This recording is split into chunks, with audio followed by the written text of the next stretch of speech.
donde vivimos. Que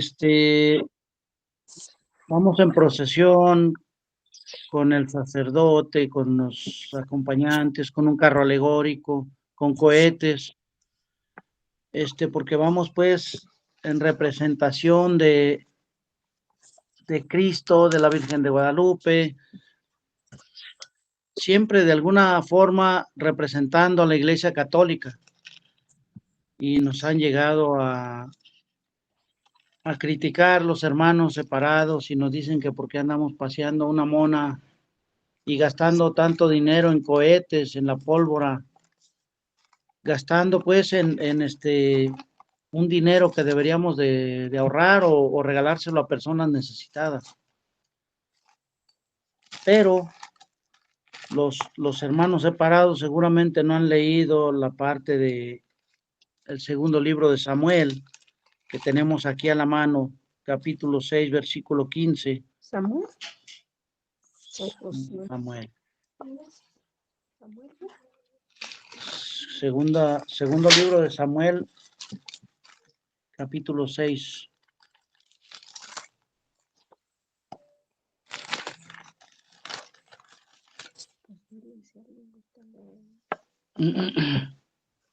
Versículo 15.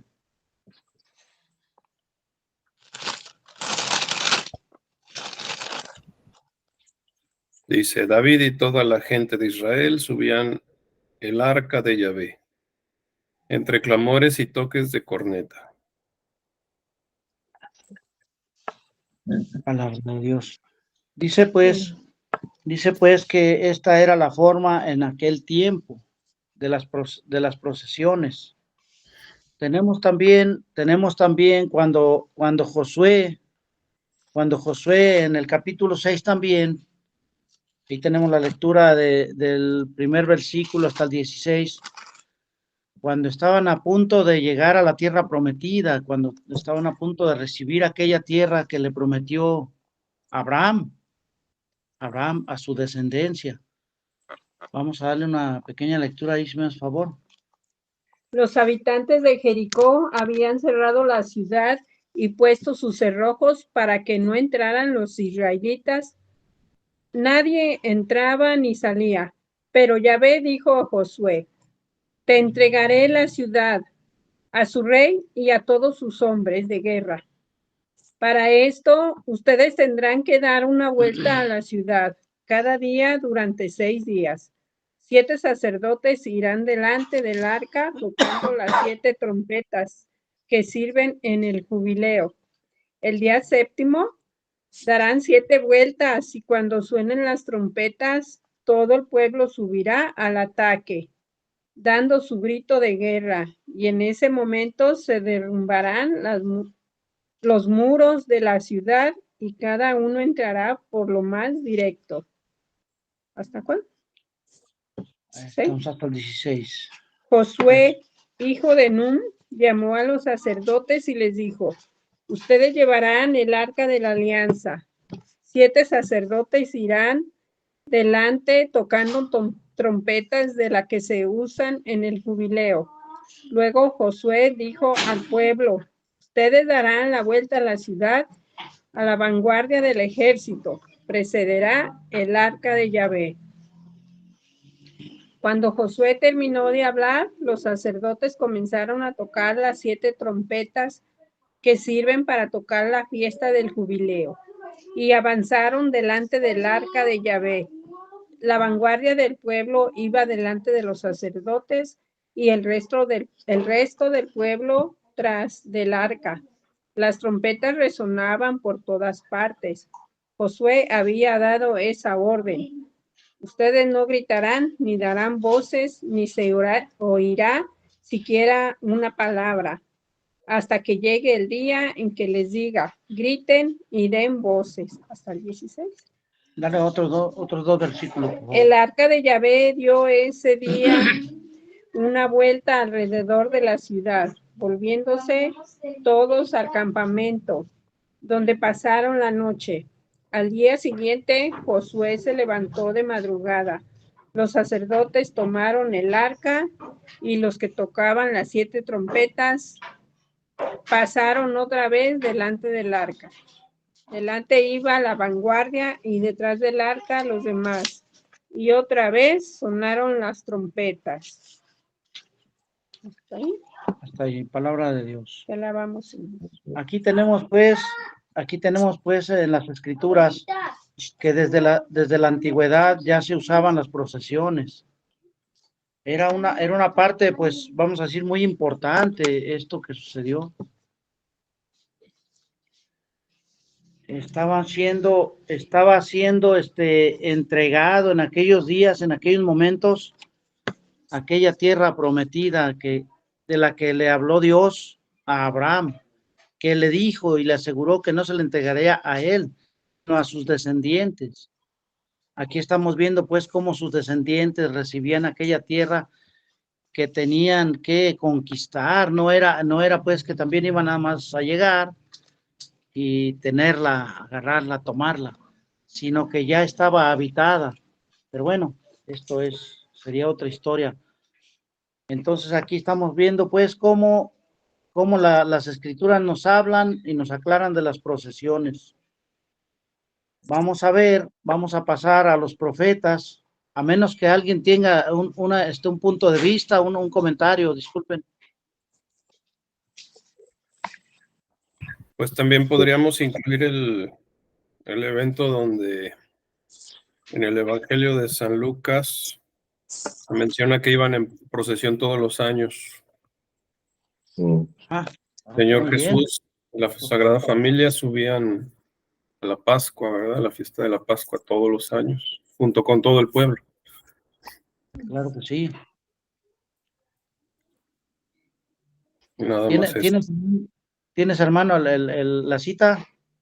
Sí, es cuando el Señor se pierde en el templo, Lucas capítulo 2, versículo 41, hasta el final del capítulo 2 en el versículo 52.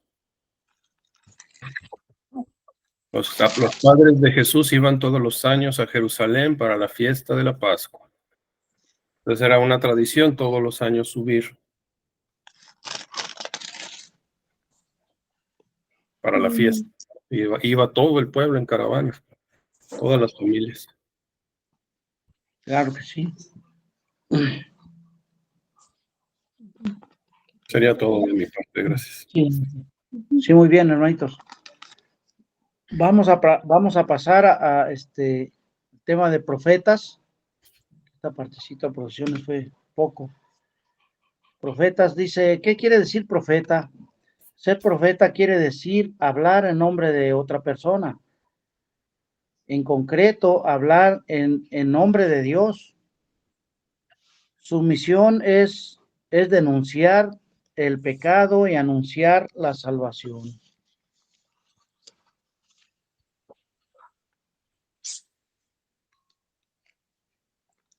Vamos a ver aquí esta parte de los profetas.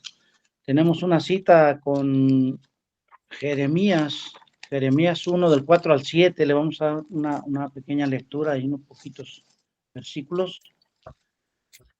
Jeremías. ¿Cuándo es uno falso profeta? Esto va a ser aparte. Jeremías 1 del 4 al 7, por favor. Para ver qué quiere decir profeta o quién era un profeta. Nada más, tomamos una cita aquí aparte. 1 del 4 al 7.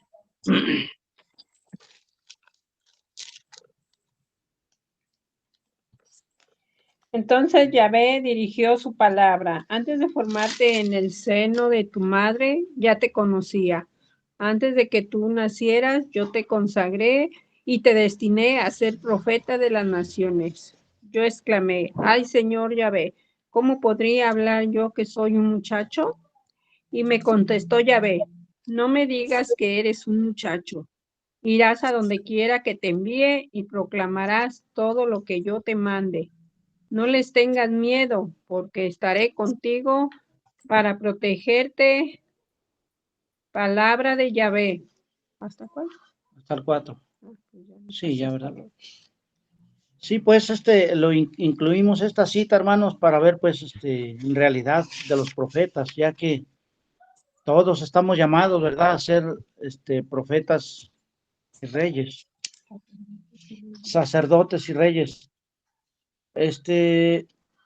Tenemos otra cita más para ver esta parte. Vamos a ver Ezequiel. ¿Qué es lo que hacen los profetas? Aunque somos llamados también nosotros. También, claro que también nosotros somos llamados, así como misioneros, estamos llamados a profetizar. Estamos llamados a denunciar. A denunciar y a anunciar el reino de Dios. Ezequiel, ¿qué? Ezequiel 37, donde nos habla de los huesos secos. Solamente unas pocas citas, unos pocos versículos. 37, 3 al 8.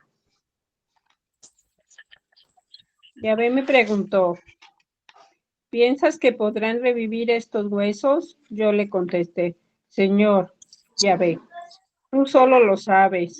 Entonces me dijo, habla de parte mía sobre estos huesos y les dirás, huesos secos, escuchen la palabra de Yahvé. Voy a hacer entrar un espíritu en ustedes y volverán a vivir. Sí, está ahí, está bien.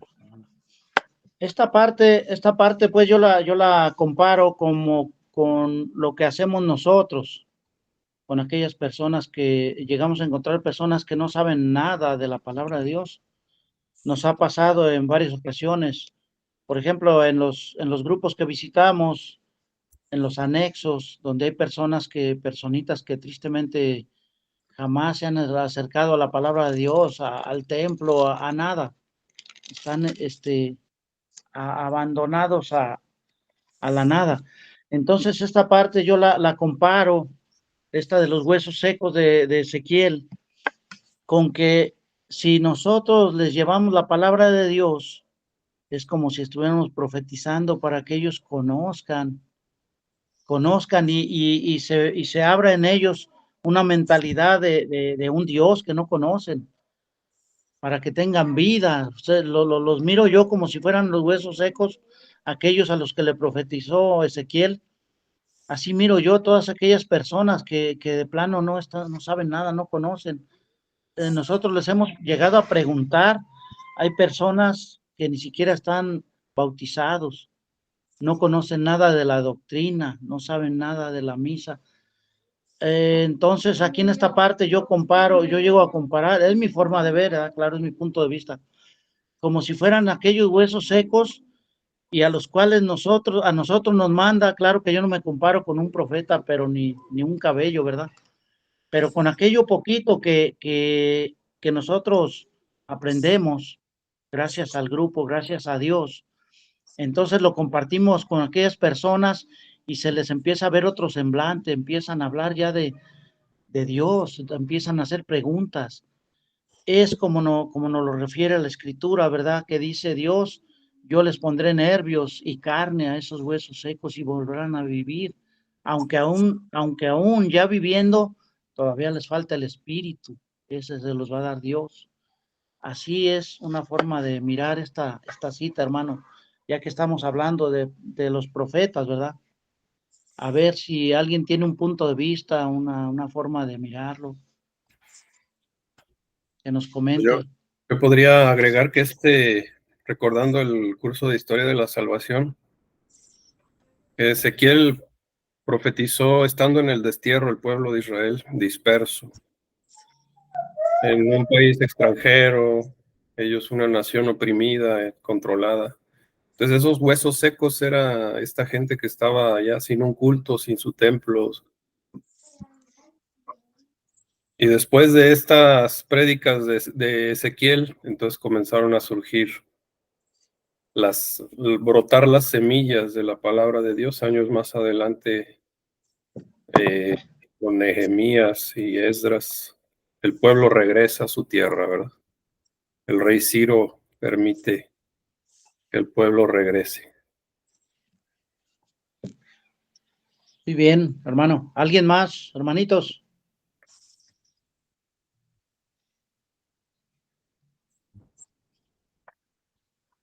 Bueno, vamos a continuar.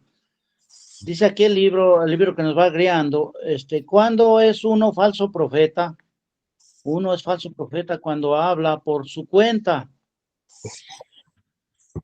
diciendo que habla en nombre de Dios. Jesús aseguró que a lo largo de la historia habría siempre falsos profetas. Tenemos aquí una lectura, a ver quién me acompaña a leerla, de Marcos 13, 21 al 22.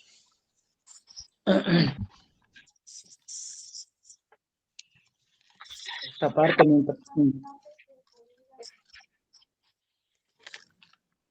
¿Es Marcos 13?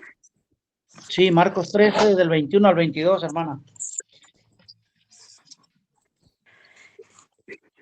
Si alguien entonces les dice, mira, el Cristo está aquí o está allá, no lo crean. Aparecerán falsos mesías y falsos profetas, que harán señales y prodigios capaces de engañar incluso a los elegidos. Si esto fuera posible, estén alertas, yo se lo he advertido todo. Ahí cabría, ahí cabe la forma de ver, cabe la forma de hacer el comentario, hermanos, de estos días que acabamos de pasar. Corrieron muchos rumores ahora que venía el que se tapó el sol, el eclipse. Corrieron muchos rumores por las redes sociales, que ya que ya vienen los 3 días de oscuridad y prevénganse con gasolina para su carro, infinidades de opiniones, una cosa tan triste. Y lo más triste, hermanos, que muchísima gente estaba ya creyendo asustada. Me habló de mis parientes, de por allá de Nayarit. Me habló y me mandó un mensaje de ese tipo. Me dijo, oye, ¿cómo ves? Ahí te mandé un dato y ya lo estuve viendo. Pues mi contestación, le dije, no te preocupes, pues simplemente es un eclipse que va a pasar. Pues sí, pero mira lo que están diciendo y que, no, pues sí, pues van a decir eso y van a decir más cosas, pero esos son los falsos profetas, los que confunden a la gente. Y más que nada, que son los hermanos separados que están buscando la manera de véngase con nosotros, acá con nosotros se va a salvar. Nosotros vamos a salvar. Nosotros los vamos a proteger. De que están haciendo propaganda para llevarse más gente, la que se han llevado. Entonces, ¿qué pasó? Falsos profetas. Fue simplemente que se tapó un rato el sol, se volvió a descubrir y todo siguió adelante. Digo yo, pues, esto lo veo como más reciente, ¿verdad? Pero siempre han existido infinidad de mentiras que han puesto los falsos profetas, como que se va a acabar el mundo. Yo recuerdo, pues, cuando iba a ser el año 2000, en 1999, también ahí traían asustado a miles de gentes, que no iba a llegar al 2000 y que si llegaba no iba a pasar. O sea que aquí nos habla pues de los falsos profetas y tantas cosas más que se pueden opinar. Si alguien quiere compartir algo más sobre este tema de los falsos profetas, adelante para que nos apoye con este tema de hoy.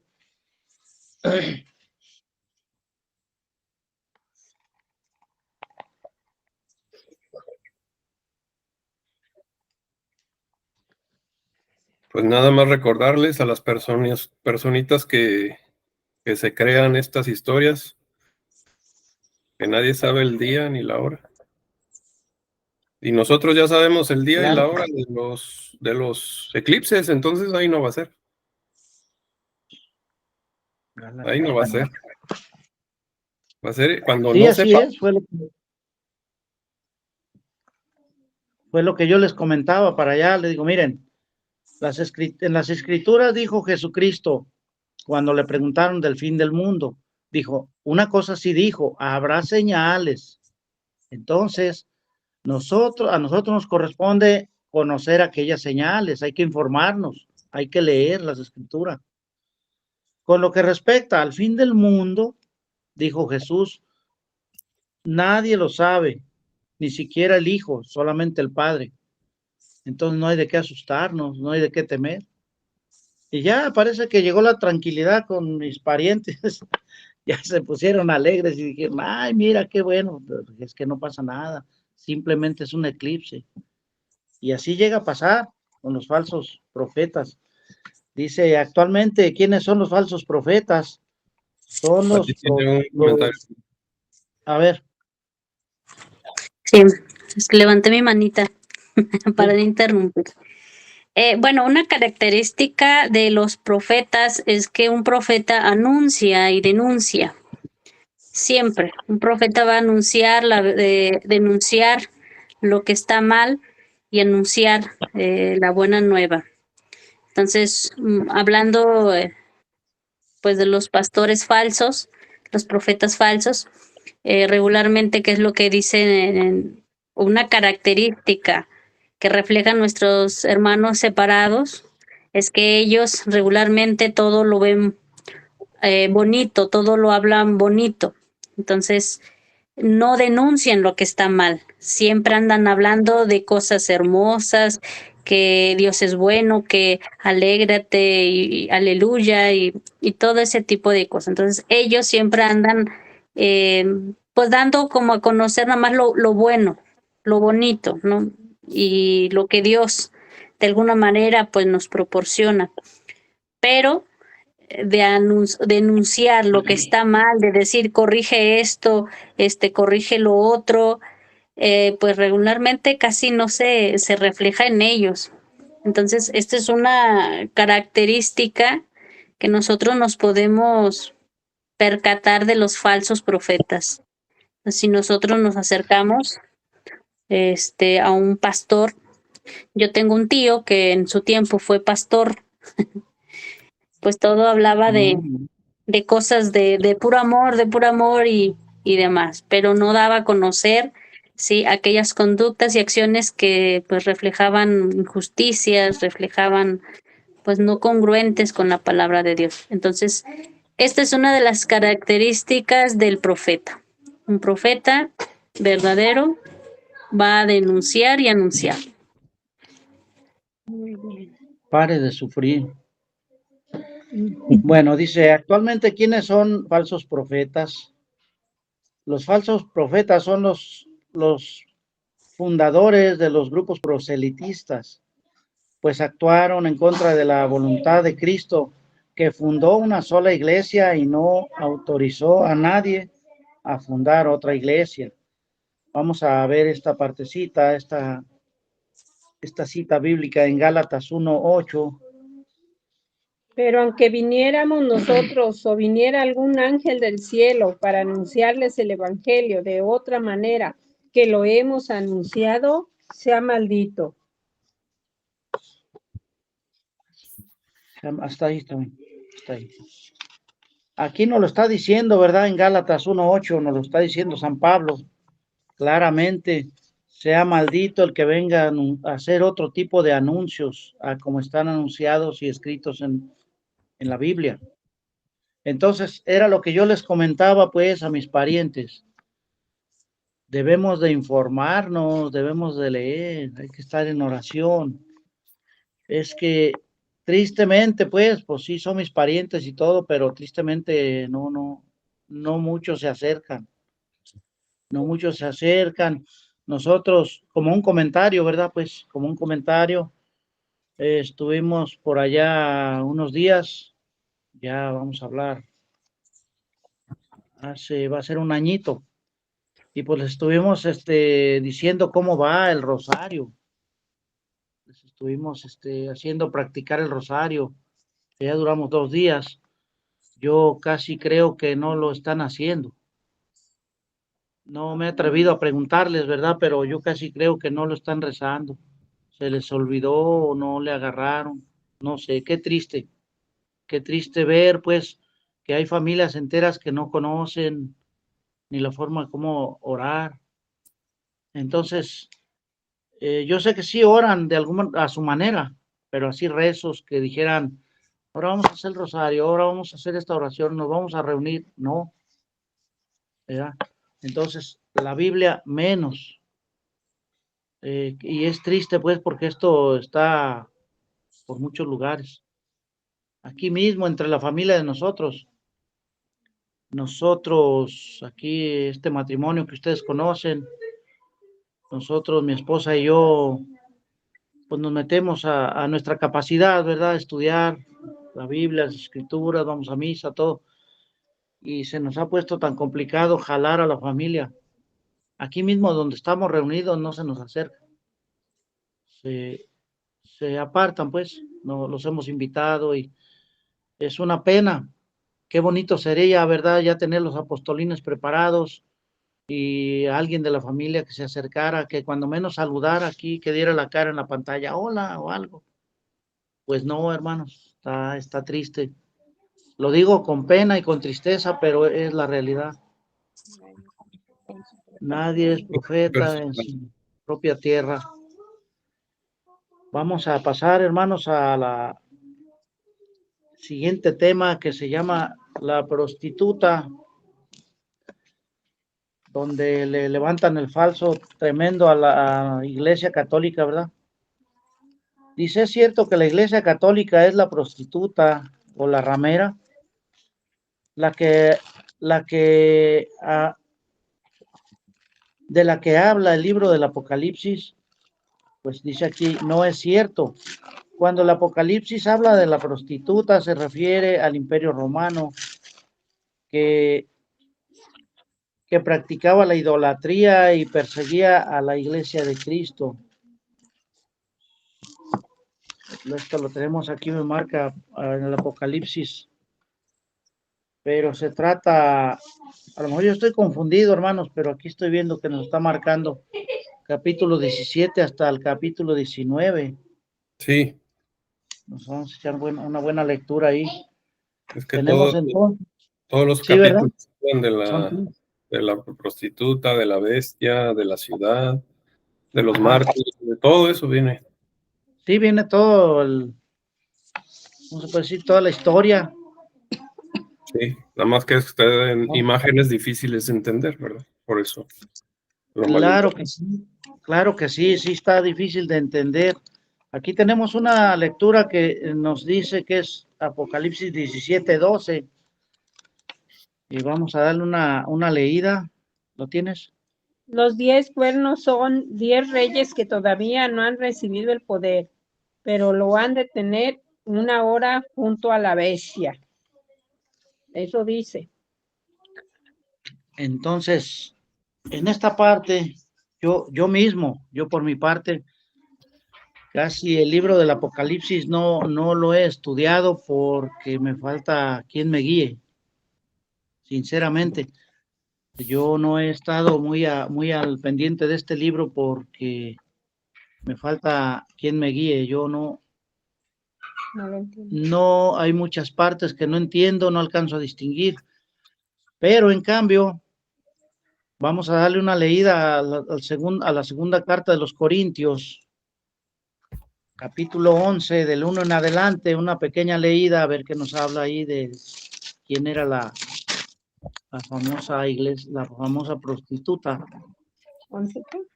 11 del 1 en adelante.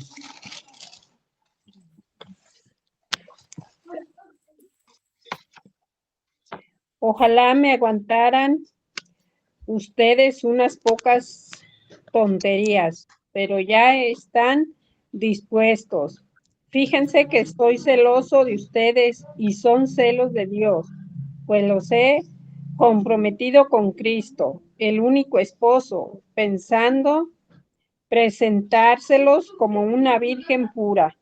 Y ese es mi temor, la serpiente que sedujo a Eva con astucia podría también pervertirles la mente para que dejen de ser sinceros con Cristo. Cualquiera puede llegar a predicando a otro Jesús, no como se lo predicamos, y comunicarles un espíritu diferente del que recibieron, con un evangelio diferente del que han aceptado y lo soportan. Con todo, no creo ser en nada inferior a esos superapóstoles. Mi oratoria deja mucho que desear, de acuerdo, pero no mi conocimiento, como se lo he probado de 1000 maneras y en cualquier asunto. ¿Hasta cuándo? Dale otro poquito. Mi pecado no sería de haberme rebajado para que ustedes se elevaran, o de entregarles el mensaje del evangelio sin cobrar nada. A otras iglesias despojé, recibiendo de ellas el sustento para servirlos a ustedes. Cuando estuve entre ustedes y tuve necesidad, no quise ser carga para ninguno. Fueron los hermanos venidos de Macedonia los que me dieron lo necesario. Me cuidé de no ser en nada una carga para ustedes y seguiré actuando de esa forma por la verdad de Cristo que está en mí. Les digo, este mérito nadie me lo quitará en tierra de Acaya. Ahí está bien. Aquí en esta parte, hermanos, yo pues lo estuve localizando y entiendo que Pablo está hablando de las iglesias, está hablando de que la iglesia es única, de que la iglesia es de Cristo. No es de lo que está hablando, que es una prostituta, como dicen los hermanos, de que la iglesia es la prostituta y que es sino que Pablo, pues aquí en esta parte lo explican, más que yo lo escuché de una forma y ahorita en la lectura ya no lo alcanzo a distinguir igual. Lo que pasa que está dando a entender Pablo, según esto, que es la iglesia de Cristo y que Cristo la ama, que es como lo dice en otras escrituras, que es la novia de Cristo, la iglesia. De ninguna manera puede ser prostituta, como lo mencionan los hermanos separados. ¿Por qué razón? Como dicen ellos, les dice uno alguna cosa y luego ellos, aclárenme con la Biblia, díganme en qué lugar está. Entonces, en esta parte a lo mejor se nota un poco extraño porque no lo aclara bien al 100, ¿verdad? Pero fue lo que pudimos encontrar, hermanitos. O no sé si alguien le tenga una parte como para comprobar, pues, que no es la prostituta de la que hablan los hermanos separados. Y lo hablan y lo dicen a grito abierto. Le podemos dar una lectura al capítulo 17 de Apocalipsis ahí, si me permiten. Sí, hermano, adelante. Dice, entonces vino uno de los 7 ángeles de las 7 copas y me dijo, ven, que te voy a mostrar el juicio de la famosa prostituta, que se sienta al borde de las grandes aguas. Con ella pecaron los reyes de la tierra, y los habitantes de la tierra se emborracharon con el vino de su idolatría. El ángel me llevó en espíritu al desierto, era una nueva visión. Había allí una mujer sentada sobre una bestia de color púrpura, que tenía 7 cabezas y 10 cuernos. Esta bestia estaba cubierta de títulos y frases que ofendían a Dios. La mujer vestía ropas de púrpura y escarlata, y resplandecía de oro, piedras preciosas y perlas. Tenía en la mano una copa llena de cosas repugnantes, que eran las impurezas y la lujuria de la tierra entera. En su frente se podía leer el nombre, escrito en forma cifrada: Babilonia la Grande, la madre de las prostitutas y de los abominables ídolos del mundo entero. Y observé que la mujer se había embriagado con la sangre de los santos y de los mártires de Jesús. Esta visión me dejó muy sorprendido, pero el ángel me dijo, ¿por qué te maravillas? Voy a explicarte el misterio de esta mujer y de la bestia que la lleva, la de las 7 cabezas y los 10 cuernos. La bestia que has visto era, pero ya no es. Sube del abismo, pero camina hacia su perdición. Los habitantes de la tierra, cuyo nombre no está escrito en el libro de la vida desde la creación del mundo, se asombrarán al descubrir que la bestia era, pero ya no es, y pasa pronto. A ver si ustedes lo adivinan. Las 7 cabezas son 7 colinas sobre las que la mujer está sentada, y son también 7 reyes, de los cuales 5 han caído ya. Uno está en el poder y el otro no ha llegado aún. Y cuando llegue habrá de durar poco tiempo. La bestia que era y ya no es, hace el 8º, pero es uno de los 7 y camina hacia su destrucción. Los 10 cuernos son 10 reyes que todavía no han recibido el reino, pero tendrán poder por una hora junto a la bestia. Persiguen todos una sola meta y pondrán su autoridad y su fuerza al servicio de la bestia. Harán la guerra al Cordero, pero el Cordero los vencerá, porque es Señor de señores y Rey de reyes, y con él vencerán los suyos, los llamados y los elegidos, y que se mantienen fieles. El ángel prosiguió: las aguas que has visto, a cuyo borde está sentada la prostituta, representan pueblos, multitudes y naciones de todos los idiomas. Los 10 cuernos y la misma bestia planearán maldades contra la prostituta, la arruinarán y la dejarán desnuda, comerán sus carnes, la consumirán por el fuego, porque Dios se vale de ellos para ejecutar su plan, y les ha inspirado la misma intención de poner sus fuerzas al servicio de la bestia hasta que se cumplan las palabras de Dios. Esa mujer que has visto es la gran ciudad, la que reina sobre los reyes del mundo entero. Entonces, Muy bien. esta mujer que es la prostituta, en el versículo 18 está claro, la gran ciudad. La gran ciudad. Entonces no es una religión, no es una iglesia, es una ciudad. En el 5 también se refiere a otro nombre, Babilonia la Grande. Entonces es una ciudad. Y la Babilonia, para los judíos en aquel tiempo, era el imperio que dominaba. Entonces, en ese tiempo es Roma, imperial. Roma, la de los ídolos, la de la idolatría, que no se había convertido al cristianismo. Inclusive, aquí lo menciona, se emborracha con el vino de su idolatría, en el versículo 2. Pero también se mencionan a los santos, en el versículo 6. Se había embriagado con la sangre de los santos y de los mártires de Jesús. Y si le pregunta a una secta si tiene santos o mártires, ninguna le va a responder. La iglesia de nosotros sí tiene santos. Tiene santos y mártires de la iglesia católica. Está tan claro. Entonces nada más es cuestión de darle lectura y punto. También hay otro elemento interesante. Los 7 cuernos, dice, son las 7 colinas.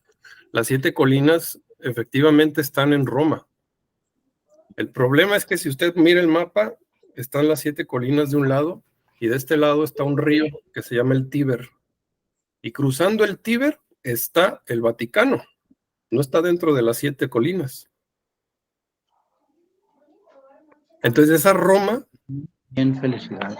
Esa Roma era otra diferente al Vaticano. Era una ciudad que todavía no llegaba hasta el Vaticano. En el Vaticano se construyó el circo romano y ahí es donde mataban a los mártires. Después Constantino fue quien le donó todo el monte Vaticano a la Iglesia Católica y ahí construyó la primera basílica de San Pedro. Pero eso fue hasta el año 330 por allá. Pero esto que estaba viendo Juan fue antes del año 90, cuando se escribió el Apocalipsis. Entonces, pues no tiene gran misterio, solamente es leerlo detenidamente. Y luego también hay otro, ese sí es una visión al futuro que dice que los 7 cuernos eran los reyes que iban a destruirse a la misma ciudad. Entonces en el futuro fueron los reyes bárbaros que antes dominaba el imperio romano, que fueron y atacaron al imperio romano y la destruyeron al final del tiempo.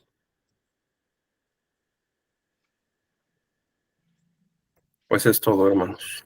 Gracias. Perfecto, muy bien, hermanos, gracias. Yo creo que con esta explicación súper buenísima, vamos a pasar al tema del protestantismo.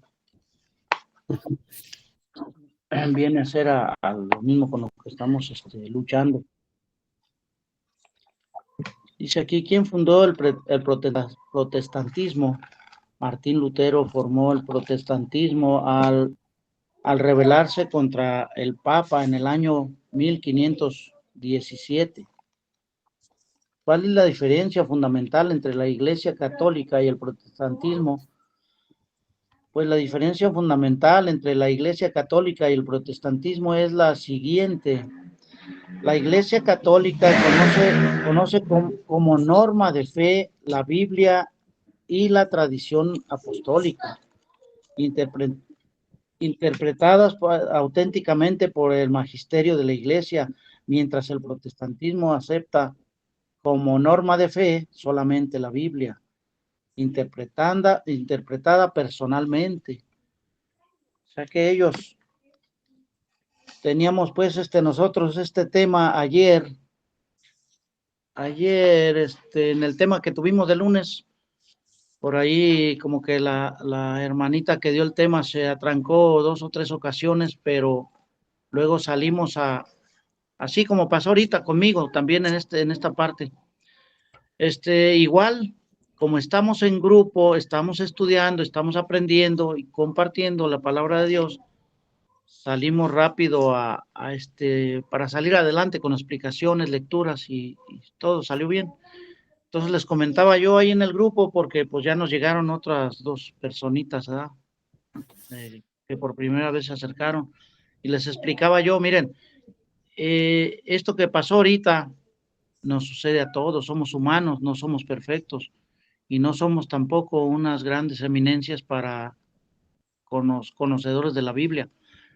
Entonces, no está fuera de lo normal y para que sirve para que nos demos cuenta todos de que la Biblia se debe de estudiar en grupo.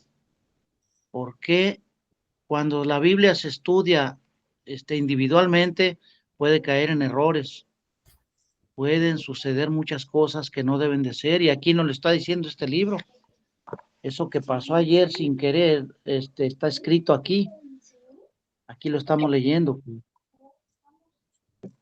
Como los hermanos, por eso hay tantos grupos. Como dicen, alguien se pone a leer la Biblia y se mete y le va leyendo y luego empieza a formar un grupo. Otro grupo nuevo, independiente, fuera de la Iglesia Católica. ¿Alguien quiere hacer algún comentario, hermanos? Porque aquí tenemos pues, pura lectura. Tenemos para comentar, tenemos para opinar.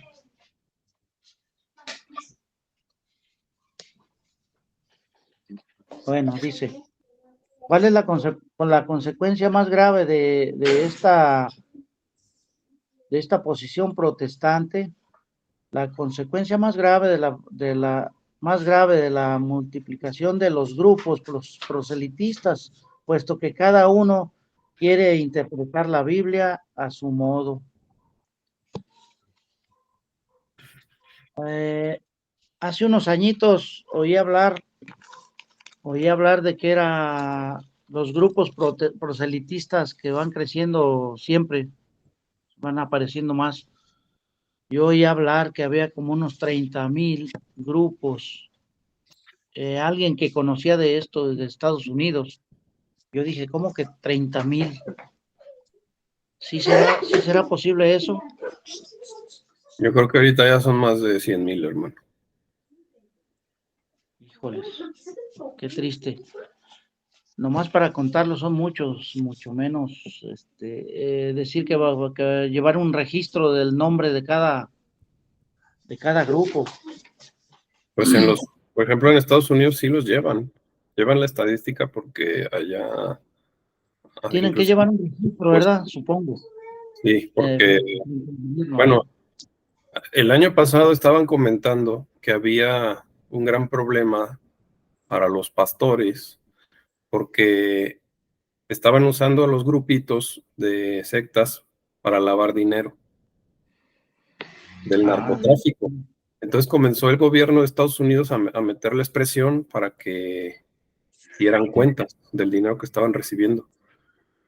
Y muchos grupitos se comenzaron a cerrar. Pero de todas maneras ya tienen tiempo atrás el registro de estos grupos. Aquí en México también el gobierno tiene, Sí. tiene el mandato de que se registren como culto. Pero Vamos, pues la mayoría son de la Iglesia Católica.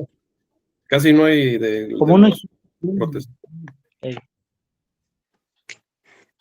Pues sí, sí es lo que veo, que sí, sí se puede llevar un registro, pero solamente lo lleva el gobierno, pues, porque se tienen que registrar como, sea como institución o como personas morales, no sé, de alguna manera.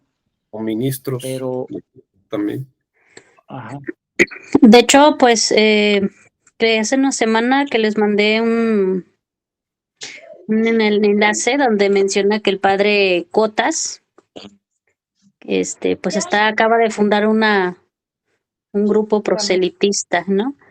Y tristemente, porque él engaña a la gente diciéndole que es católica, la romana, católica con el Papa, pero pues no es así, porque el nombre lleva así, Iglesia Católica, pero pues no es dentro de la Iglesia Católica. Entonces, pues como él acaba de fundar su propio grupo, pues tratando de engañar a los que son católicos. Entonces, tristemente, pues de la nada surgen más y más grupos proselitistas. Yo creo que los que más se fundan son los que surgen de los pentecostales, porque ellos nada más le ponen cualquier nombre que agarran de la Biblia, Mahabharata o como sea, y ya.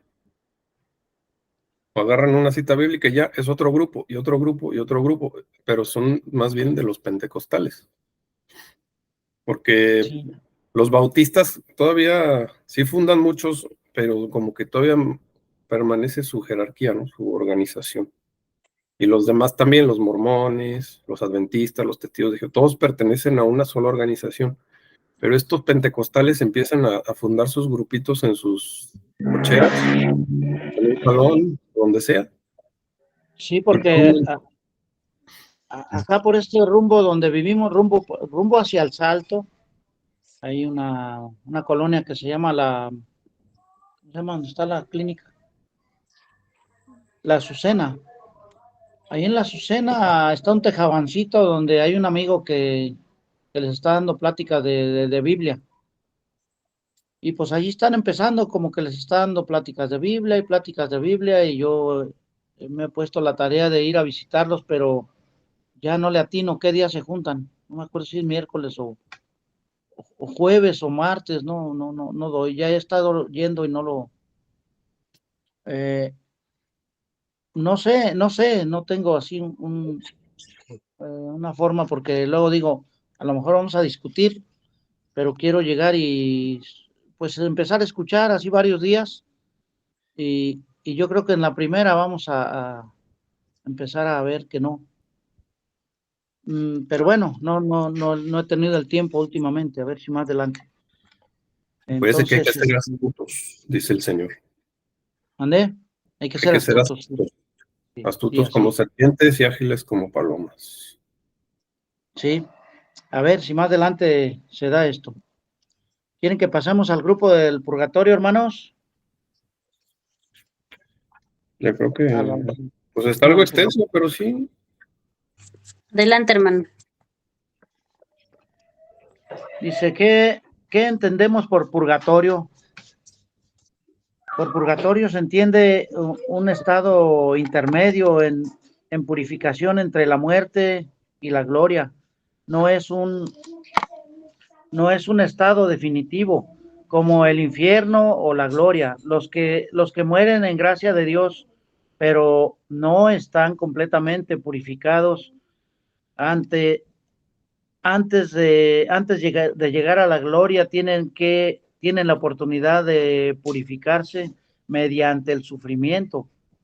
He aquí algunos textos bíblicos que, que expresan la convicción de la existencia del purgatorio.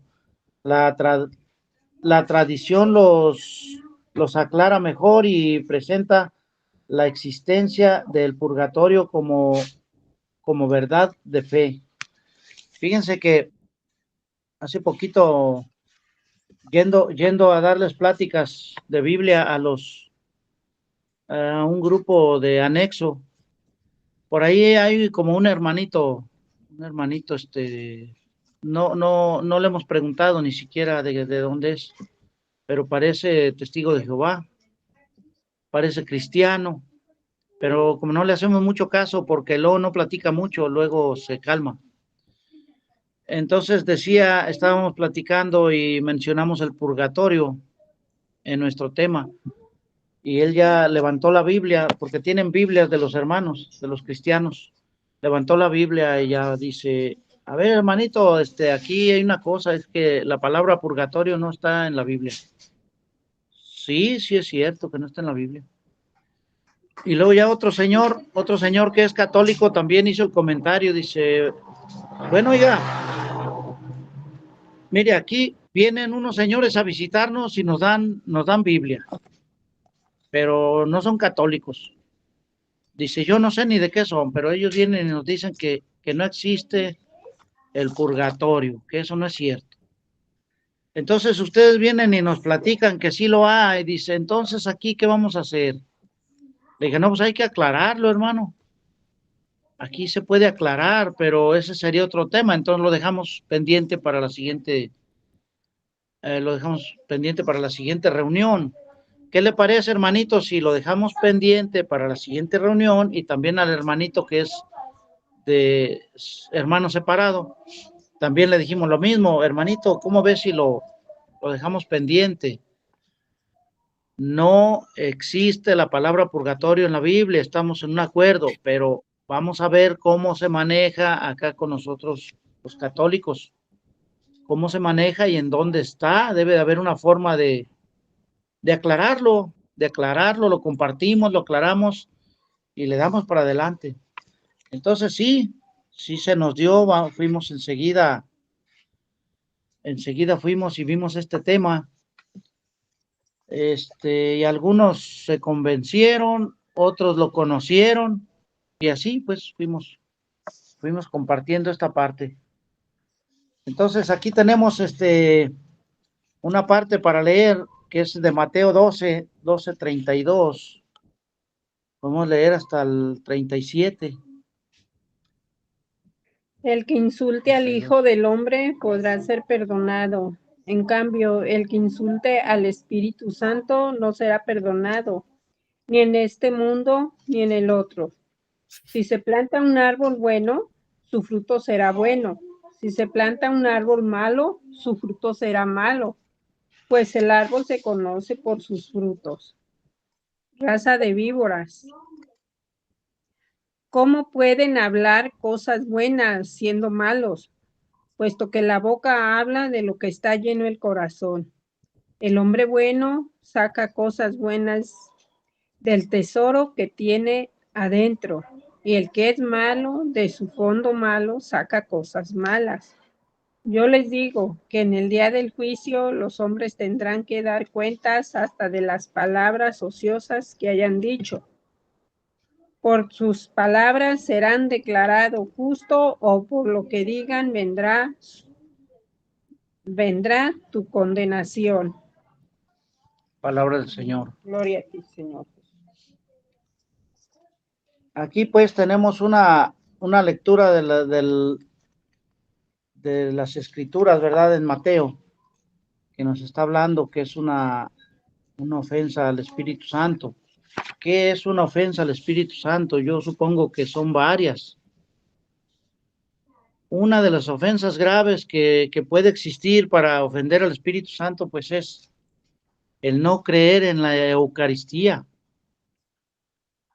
El no creer. El no creer en Dios. El no asistir a misa porque le da igual a las personas y decir, ay, para la otra voy, o voy cuando me nace. Por falta de la información, por falta de no leer la palabra de Dios, no informarse quién es quién es Jesucristo, que está en la Eucaristía, en cuerpo, alma y divinidad, eso puede representar una ofensa al Espíritu Santo. Entonces estábamos viendo pues con ellos, porque luego ya nos ponemos a escudriñar un poco más todos estos detalles. Como les comentaba yo ahí en el grupo, miren hermanitos, como por ejemplo ustedes se han pasado mucho tiempo sin que les importe quién es Dios, como quien dice, como dicen las escrituras, vivir como que si Dios no existe. Entonces esa es una ofensa grave hacia el Espíritu Santo. Y aquí nos está diciendo pues que podemos ser juzgados por nuestras mismas palabras.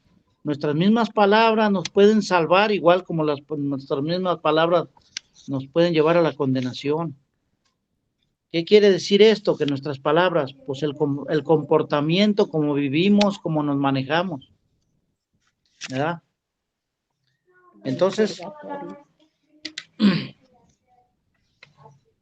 a ver si alguien tiene algún comentario, hermanitos, que nos pueda Pues ilustrar un poco más. yo pienso que en el Evangelio de San Juan, en el capítulo 20, cuando el Señor le sopla el Espíritu Santo a los apóstoles y los manda a perdonar los pecados, ese es la gran ofensa al Espíritu Santo, negar el poder que Jesucristo le deja a los apóstoles, soplando el Espíritu Santo para que vayan a perdonar los pecados. Juan capítulo 20, versículo 21 al 23. Entonces, básicamente es eso, es negar el poder que Jesús y que Dios le dio a sus ministros en su iglesia por medio del Espíritu Santo. Bueno, entonces hasta aquí estamos viendo cómo llegamos a ofender al Espíritu Santo, cómo llegamos a pecar. Pero ahora vamos a ver una cita, hermanos, que está en una cita para ver más o menos y comparar lo que viene siendo el purgatorio. Vamos a ver la primera carta de Juan en el capítulo 5. Primera carta de Juan, capítulo 5, versículo 16. Ahí le vamos a dar lectura y vamos a comparar lo que viene siendo, puede ser el purgatorio. El que ve a su hermano cometer un pecado de los que no llevan la muerte, ore por él y Dios dará vida a su hermano.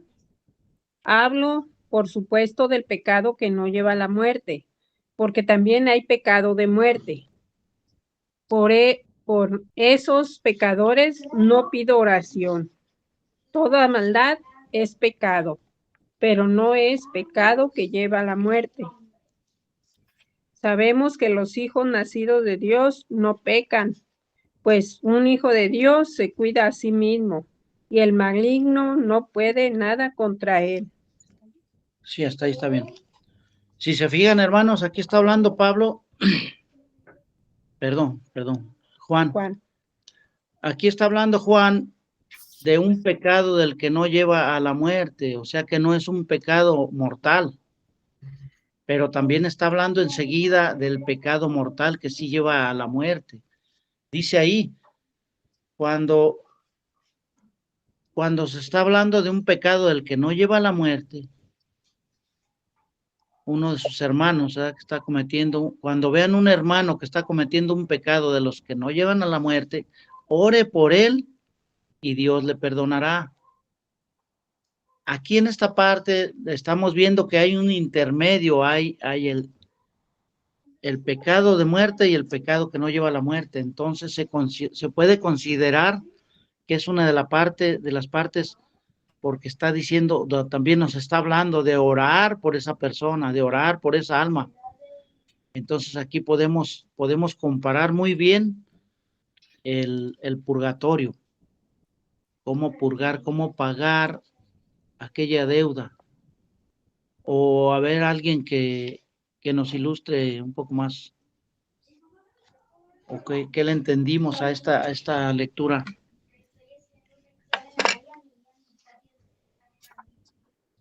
O si alguien lo quiere volver a leer, porque esta Biblia también tiene, ya saben que tienen diferentes palabras. Nosotros así lo hacemos, hermanos. Lo leemos de una Biblia y luego de otra. Y luego ya salen otras palabras. Dice, si alguno ve a su hermano en el pecado, un pecado que no ha traído la muerte, ore por él y Dios le dará vida. Hablo de esos pecadores cuyo pecado no es para la muerte, porque también hay un pecado que lleva a la muerte, y no pido oraciones en este caso. Toda maldad es pecado, pero no es necesariamente pecado que lleva a la muerte. Ahí está. Entonces, ¿cómo ven ustedes? Sí, esa cita bíblica sí acomoda para el purgatorio, ¿cómo ven? Sí. Sí, porque es oración, habla de vida y muerte, y es oración, y te dice, Dios lo librará de la muerte. Entonces no es necesariamente que están vivos, porque también habla de muerte y de pecado que, sí, personas que murieron en pecado de muerte. Y dice, no pido que oren por esos, que son personas que ya están en el infierno. Claro que sí. De Claro hecho, que ahí en la Biblia, en la parte de abajo donde están las letritas chiquitas, ahí dice, Juan distingue entre el pecado que lleva a la muerte, que es rechazar la fe y la verdad, y las faltas de debilidad que no apagan la esperanza ni la fe, sino que simplemente las debilitan. Debemos orar unos por otros con confianza para no caer más hondo. Entonces, ahí también Muy da... bien. Lo que pasa, como les comentaba, pues, que tenemos personitas allá que pues sí, como que reviran, ¿verdad? No les entra bien el peine. Pero en esta parte también, porque ellos dicen que una persona que fallece ya no debemos de orar por él. Ese ya se perdió, ya se murió. Así lo dicen. No, ya el que muere, ese ya no debemos de orar por él porque o se fue a descansar en paz con el Creador o se fue al infierno. Pero ya no necesita oración. Entonces aquí cabe también la partecita donde mismo Juan está diciendo, ore por él y Dios le perdonará. Entonces, como ven, pues esta cita está muy buena porque ¿cómo dice? Nos ilustra, ¿verdad? Nos habla de que sí sirve, sí está entendible. Está bien, hermanitos, pues aquí tenemos una lectura más, tenemos una cita grande de 1 Corintios 3, del 11 al 15. A ver si alguien quiere leerlo, que lo tenga por ahí a la mano. Primera carta a los Corintios, capítulo 3, del 11 al 15. Dice, el fundamento ya está puesto y nadie puede poner otro, porque el fundamento es Jesucristo. Sobre él se puede edificar con oro, plata, piedras preciosas, madera, pasto o paja. La obra de cada uno aparecerá tal como es, porque el día del juicio que se revelará por medio de fuego y la pondrá de manifiesto. Y el fuego probará la calidad de la obra de cada uno. Si la obra construida sobre el fundamento resiste la prueba, el que la hizo recibirá la recompensa. Si la obra es consumida, se perderá. Sin embargo, su autor se salvará como quien pasa por el fuego. Listo. Aquí esta parte nos está enseñando pues que como lo dice, dan otras escrituras, que tenemos que ser probados y pasados por el fuego como se funde el oro, ¿no? Algo así entiendo yo. Como se funde el oro para sacarle lo malo, para sacarle aquella escarcha, lo que no sirve y ya quedar purificados. Así lo entiendo yo, hermanitos. ¿Por qué razón? Porque en Apocalipsis 21, 27 nos dice que en la gloria no entra nada manchado. Por eso es que por eso es que el purgatorio nos ayuda para limpiarnos. Ojalá, hermanitos, digo yo, en mi caso, que el día que nos vayamos de este mundo, ojalá y que cuando menos lleguemos al purgatorio, aunque sea de panzazo. ¿Por qué? Porque de ahí algún día nos podremos purificar con el sufrimiento y ya pasaremos a vivir con Cristo para siempre. Esa es mi forma, pues, de verle, que cuando menos Dios nos dé licencia de llegar de panzazo, aunque sea, al purgatorio, ya la libramos. Lo digo por mí, hermanitos, soy pecador. ¿Alguna opinioncita, hermanos? ¿Alguna opinión o alguna forma de verle? Pues ahora estaba viendo un video del padre Byron, muy bueno, que estaba entrevistando a un exorcista que es fray. Y él estaba explicando que el purgatorio y el infierno no hay diferencia. No hay diferencia, solo que del infierno no van a salir, pero del purgatorio sí. Pero es la misma purificación por el fuego. O sea que el sufrimiento es igual, supongo.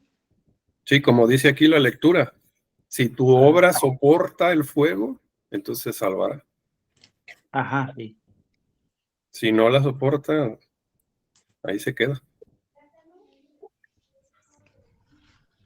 Muy bien. Dice aquí, ¿por qué Jesús dijo, hoy estarás conmigo en el paraíso? En Lucas 23, 43. Y no dijo, hoy estarás conmigo en el purgatorio. Aquí está. Bueno, para mí está claro, pero es una forma de decir esta parte, está bien para analizarlo, ¿verdad? Ya ven que el compañero que crucificaron al lado de Jesús, le pidió que le ayudara y todo, y le dijo Jesús, hoy mismo estarás conmigo en el paraíso. Lo mismo, otra cosa que los protestantes, pues se le llaman protestantes porque de todo protestan. ¿Cómo es posible que dicen, cómo llegan a decir, cómo es posible que si Jesús estaba crucificado y en ese rato le dijo, le prometió a Gestas, ¿era? Dimas y Dimas. Dimas y Gestas. Si Jesús estaba ahí crucificado, ¿cómo se atrevió a decirle que iba a estar con él en el paraíso hoy mismo? Si de ahí se fue Jesús a la tumba. Pero ¿por qué no entender que es Dios y Él siempre permanece? ¿Verdad? Pero bueno, son los protestantes los que dan esas opiniones. Yo tengo otra cita, hermanos, y la anoté y créanme que no recuerdo, a ver, la vamos a buscar. Yo la anoté aquí y no recuerdo por qué dice. Mateo 28, 17 y 18. Es que no recuerdo por qué, hermanos, porque en estos días se han dado 28. desvelados. Sí, 28, 17 y 18. Es que he estudiado en puros ratitos porque sí, dado carrereado. Vamos a ver por qué anoté esa cita aquí. A lo mejor anoté algo que no era, no sé. Pero hay que dar una repasadita. 17 y 18. Por favor, sí. Cuando vieron a Jesús, se postraron ante él, aunque algunos todavía desconfiaban. Entonces Jesús, acercándose, les habló con estas palabras. Todo poder se me ha dado en el cielo y en la tierra. Por eso vayan y hagan que todos los pueblos sean mis discípulos. Bautícenlos en el nombre del Padre, y del Hijo, y del Espíritu Santo. Eso es todo. Gracias. Sí, esta cita bíblica, hermanos, la anoté aquí por la razón de que fuimos a dar un tema. Les comentaba que fuimos a dar tema. Y la anoté por la razón de que el hermano podía protestar ya estando en el tema, pero no dijo nada. ya recordé que la puse ahí porque dije, ahora va a estar protestando, ahora por otra cosa. Entonces le voy a poner esta cita aquí para recordarle que Cristo tiene todo el poder, así de fácil, ¿verdad? Pero de pronto no recordaba esta cita, hermanos, ¿por qué la puse? Ya la puse de revuelta, ¿verdad? Como que no va con el tema, pero yo sentí que la podía necesitar. Pues sí, más abajito nos dice, Cristo tiene todo el poder de limpiar completamente a una persona que esté profundamente arrepentida y llevársela directamente al paraíso. Es el dueño absoluto de todo y tiene el poder para actuar como Él quiere. Además, la purificación puede realizarse en un solo instante. Lo que cuenta es la intensidad del sufrimiento y no el tiempo que dure.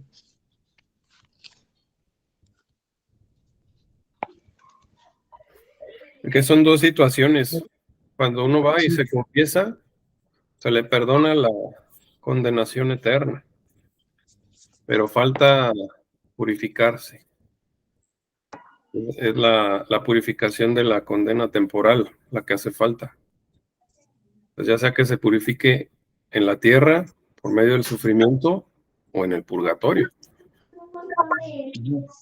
Viene siendo la penitencia, hermano.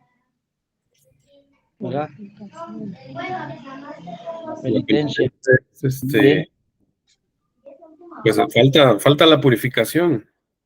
También la iglesia ofrece ¿cómo se llama? La indulgencia plenaria. Pero Sí. para las personas que están vivas o que están en el purgatorio. Ya los que están en el infierno, ya no. No, ahí lo Hay, dice, ahí. hay personas que andan predicando esa herejía, Ajá. que pueden sacar personas del infierno. No, pues no puede ser. Eso sí que es como dice, una herejía, es una mentira total. Sí. Es parecido como a las personas que se les ocurre imponerle las manos a otros, vamos a decir laicos que se les ocurre, están haciendo un ejercicio vamos a decir, una reunión, un encuentro, algo, y se les ocurre imponerle las manos a otras personas ahí. Yo también eso veo que no es correcto. No es No, es que correcto, esto está prohibido. está prohibido porque no tienen, no son personas que fueron como un sacerdote ungidos. Entonces, pues hay que tener cuidado con eso. Yo he visto personas de la renovación carismática que se ponen a hacer su oración de sanación y entre todos así levantan las manos. Ah, Aunque no pongan la mano sobre la cabeza, pero entre todos están haciendo este símbolo y ese es exclusivo del sacerdote. Porque claro está que sí. pidiendo que la bendición baje del cielo, por eso es la palma hacia abajo. Sí, sí, claro. Ponen así en grupo de laicos. No está prohibido. Claro, eso no es posible. Dice, podemos ayudar a los que están purificados, a los que están purificándose después de la muerte. Dice que sí. Sí, mediante nuestros sacrificios, oraciones y buenas obras podemos ayudar a los difuntos que murieron en gracia de Dios y se están purificando antes de llegar a la gloria. Tenemos, por ejemplo, segundo libro de los Macabeos, capítulo 12, 38 al 46.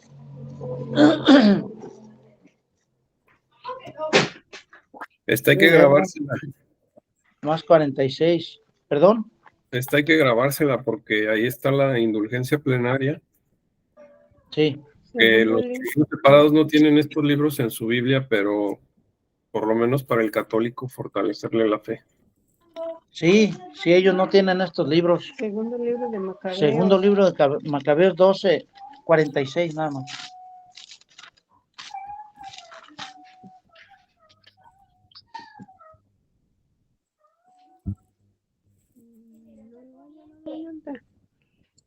Esta fue la razón por la cual Judas ofreció este sacrificio por los muertos, para que fueran perdonados de su pecado. Palabra de Dios. Te alabamos, Señor.